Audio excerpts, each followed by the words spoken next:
Assalamualaikum warahmatullahi wabarakatuh. Saya Putri Jafar dengan stambuk 130 2020 0287 dari kelas C2 mata kuliah pengujian perangkat lunak program studi teknik informatika Fakultas Ilmu Komputer Universitas Muslim Indonesia. Di sini saya akan memaparkan mengenai tugas satu dari mata kuliah pengujian perangkat lunak, yaitu mengenai pengukuran dengan metode direct atau indirect dan kualitas perangkat lunak berdasarkan kontrol, jaminan, dan biaya kualitas. Adapun studi kasus yang saya angkat yaitu mengenai pengembangan sistem pelaporan daerah pasca bencana menggunakan web GIS atau Geography Information System.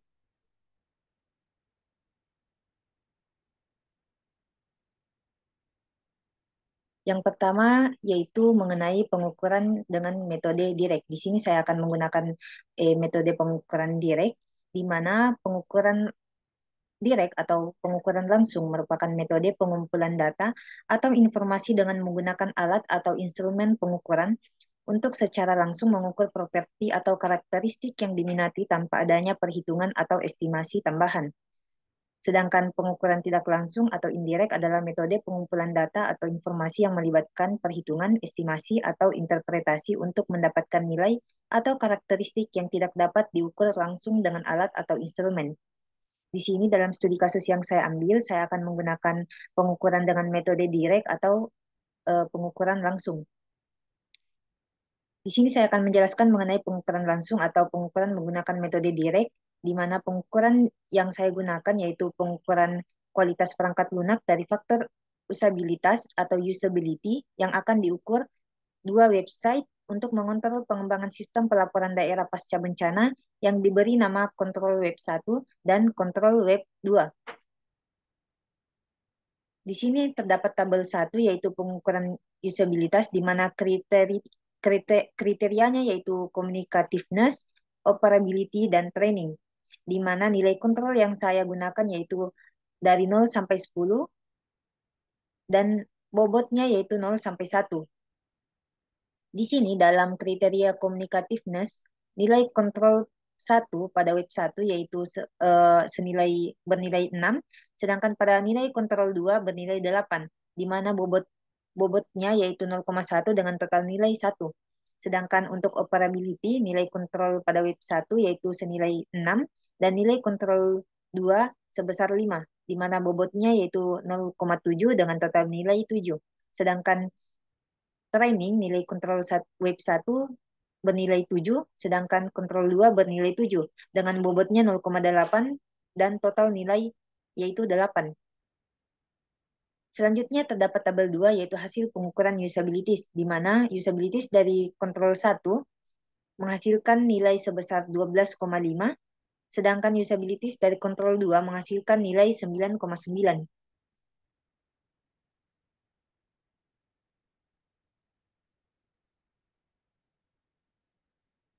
Dari perhitungan yang ada di tabel 2 dapat disimpulkan bahwa dari faktor usabilitas, kualitas dari website dengan nama website kontrol 1 lebih baik daripada kontrol 2. Nilai total kontrol 1 untuk faktor usabilitas adalah 12,5, sedangkan kontrol 2 adalah 9,9 dari maksimum total nilai sebesar 16.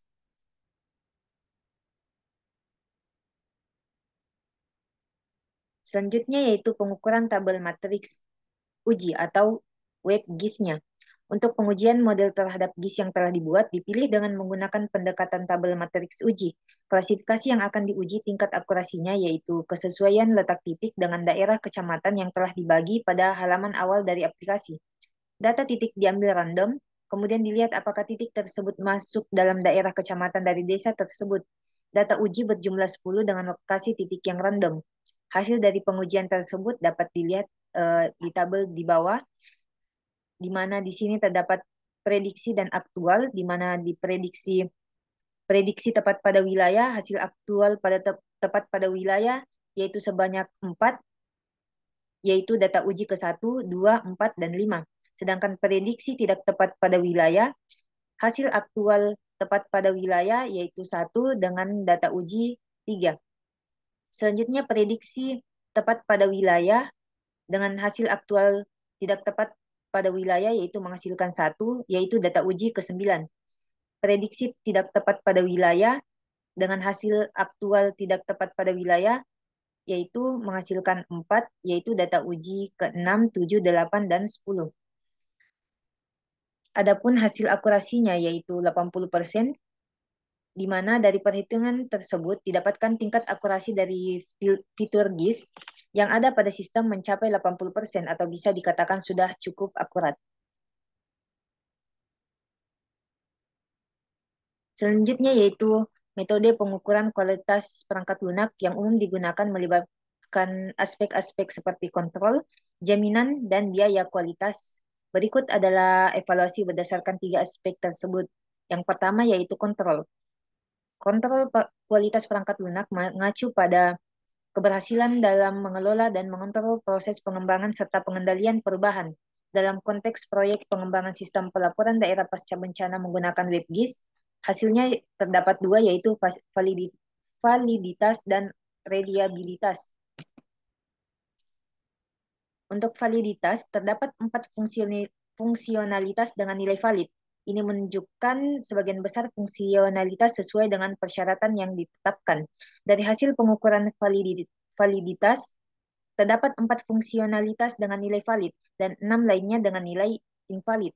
Validitas berhubungan dengan sejauh mana sebuah alat ukur, dalam hal ini fungsionalitas perangkat lunak, benar-benar mengukur apa yang seharusnya diukur. Oleh karena itu, perlu dilakukan analisis mendalam mengenai fungsionalitas yang dinilai tidak valid. Mungkin perlu revisi atau perbaikan pada fungsionalitas tersebut agar sesuai dengan persyaratan. Selanjutnya, untuk reliabilitas, nilai reliabilitas sebesar 100% untuk semua fungsionalitas menunjukkan bahwa sistem dapat diandalkan dalam memberikan hasil yang konsisten. Reliabilitas sebesar 100% menunjukkan bahwa sistem memberikan hasil yang konsisten setiap kali dijalankan. Ini adalah hal yang baik, namun perlu dicatat bahwa nilai Goodman Split Half koefisien sebesar 0,277 menunjukkan bahwa ada beberapa ketidakpastian terkait dengan reliabilitas. Perlu dilakukan penelitian lebih lanjut untuk memahami dan mengatasi ketidakpastian ini agar reliabilitas sistem dapat ditingkatkan. Selanjutnya yaitu jaminan. Jaminan kualitas melibatkan aktivitas yang diarahkan untuk memberikan keyakinan bahwa perangkat lunak yang dihasilkan memenuhi standar dan persyaratan yang ditetapkan. Dalam hal ini terdapat 3, yaitu yang pertama validitas white box testing, di mana semua test case berhasil menunjukkan bahwa implementasi internal sistem sesuai dengan desainnya. Yang kedua yaitu validitas black box testing, di mana meskipun ada kegagalan dalam satu test case, penting untuk menganalisis dan memperbaiki kegagalan tersebut untuk memastikan kualitas keseluruhan sistem. Yang ketiga yaitu usability, dengan kategori good dan nilai 62,5, sistem dianggap dapat digunakan dengan baik oleh pengguna. Namun perlu diperhatikan bahwa peningkatan nilai dapat dikejar untuk meningkatkan pengalaman pengguna. Yang terakhir yaitu mengenai biaya atau cost. Aspek biaya kualitas mencakup biaya pengembangan dan biaya pemeliharaan. Perhitungan direct cost atau biaya langsung untuk pengembangan sistem pelaporan daerah pasca bencana menggunakan WebGIS dapat melibatkan berbagai elemen biaya seperti tenaga kerja, perangkat keras, perangkat lunak, konsultan, dan lainnya. Berikut saya akan jabarkan mengenai perhitungan direct cost dengan memperhatikan beberapa elemen kunci. Yang pertama yaitu terdapat tenaga kerja, di mana untuk analisis kebutuhan sistem atau sistem analisis jumlah jam kerja yaitu 100 jam. Adapun tarif per jamnya yaitu 200.000 dengan total biaya 20 juta. Untuk bagian pengembangan atau development jumlah jam kerja yaitu 500 jam dengan tarif per jam 250.000 dengan total biaya 125 juta. Untuk uji coba dan pelatihan atau testing and training jumlah jam kerja yaitu 200 jam dengan tarif per jam 220.000 dan total biaya sebesar 44 juta. Selanjutnya yaitu perangkat keras, di mana di sini untuk server GIS, harga server yaitu 50 juta dengan total biaya sebesar 50 juta.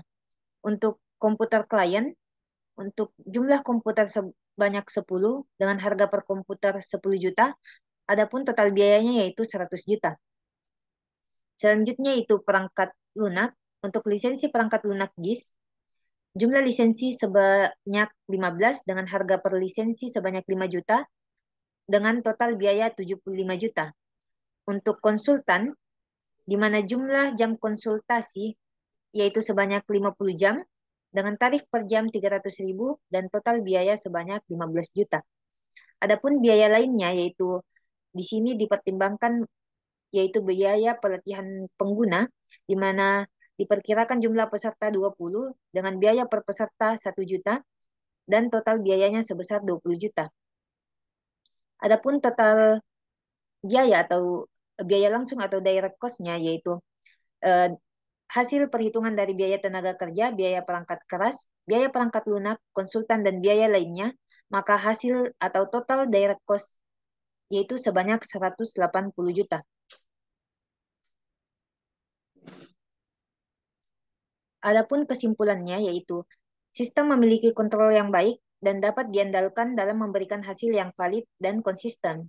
Diperlukan perhatian pada hasil pengujian black box yang gagal untuk satu test case, analisis lebih lanjut dan perbaikan harus dilakukan untuk meningkatkan kualitas sistem. Dalam hal usability, walaupun sudah dinilai good atau bagus, upaya dapat dilakukan untuk meningkatkan nilai dan memberikan pengalaman pengguna yang lebih baik. Untuk pengembangan lebih lanjut, perlu dipertimbangkan pembaruan berdasarkan analisis kebutuhan dan pengalaman pengguna. Untuk pengembangan sistem pelaporan daerah pasca bencana menggunakan WebGIS, komponen terbesar dalam direct cost menunjukkan kebutuhan sumber daya manusia yang signifikan. Investasi penting pada server GIS, komputer klien, dan lisensi perangkat lunak GIS. Penggunaan jasa konsultan GIS memberikan keahlian tambahan namun menambahkan biaya proyek. Investasi pada pelatihan penting untuk memastikan penggunaan sistem yang efektif. Total biaya proyek mencapai 180 juta rupiah dengan pengelolaan anggaran yang efisien sebagai kunci kesuksesan. Angka-angka dapat bervariasi tergantung pada spesifikasi proyek dan faktor-faktor lainnya. Pemantauan progres dan pengendalian biaya penting untuk menjamin kesuksesan dan ketercapaian tujuan proyek. Sekian materi dari tugas 1 yang dapat saya paparkan. Assalamualaikum warahmatullahi wabarakatuh.